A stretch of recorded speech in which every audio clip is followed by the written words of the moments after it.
Randy Crawford and the Crusaders. Street Live, listen to Catherine on BBC Tees. We're on 95 FM, DAB and online as well, bbc.co.uk/tees. If you're up early tomorrow morning, don't forget I'll be here with Saturday's breakfast show between 6 and 9 tomorrow morning. Now, the big national story at the moment is what's going on in Cumbria. Horrendous flooding going on with hundreds of people having to be rescued. And volunteer lifeboat crews from our part of the world have been heading over there to lend their hand, basically, lend a bit more extra assistance. We can find out a bit more about it this afternoon and talk to Dave Cox from the local RNLI. Hiya, Dave.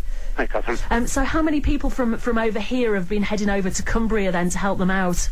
Well, from Redcar there was two of our crew, but overall there was something like 40 RNLI volunteers from both the East Coast and the West Coast were called into action late yesterday afternoon to go to Cockermouth and Kendal. So what happens then when this kind of flooding occurs? Is it a question that the RNLI over there phone you and say, any chance you could come and give us a hand, or do you phone them and say, we can send some people over if you need some extra hands to help?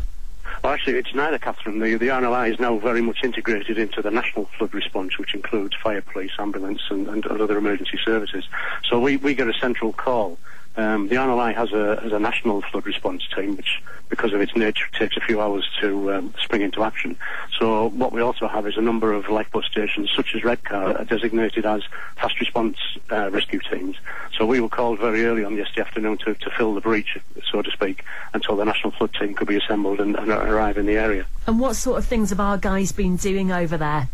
Well, they've been very busy. They were in action as soon as they arrived and had the kit set up yesterday evening and worked right through the night.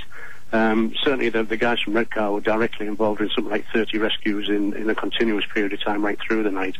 And I understand in total there was something like 150 people saved by the RNLI through the night. And is that just a question of them identifying people who are literally stuck in their house and going along with a boat and making sure they're taken to safety?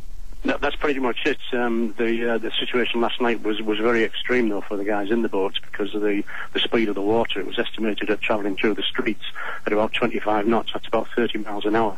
So the conditions were very, very hazardous, compounded by the fact, of course, it was total darkness because of the electricity failures. I mean, of course, that's been reiterated today by the terrible news about the policeman who's been swept to his death as part of the rescue efforts. It is incredibly dangerous. How do your guys go about making sure that they are as safe as they can be and they aren't pulled down by the force of the water?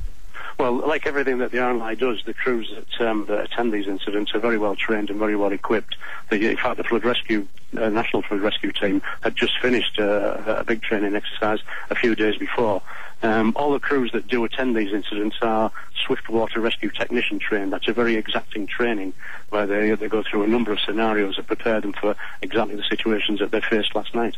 And do you think sometimes people who are not aware of the dangers of this water, who have never experienced this kind of flooding before, are unaware of just how strong the strength of that water can be? I think you're right, Catherine. The spectacle that, as people see it, is very, very deadly. The water's running through the streets at high speed. There's a lot of debris in there. Our guys were dodging cars and trees and all sorts during the night. So without knowing what you're doing and getting too close to the situation can be very, very dangerous. So have we got any idea at this stage how long our guys will be over there for?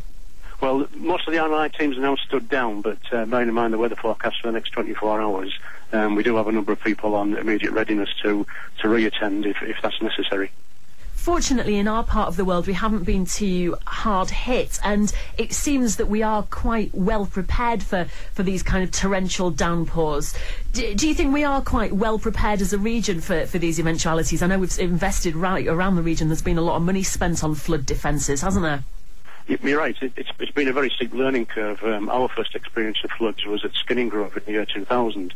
And since then, both the countermeasures to the flooding and the responses that the emergency services put in place for flooding has come on leaps and bounds. So we're far better equipped and far better prepared for such events.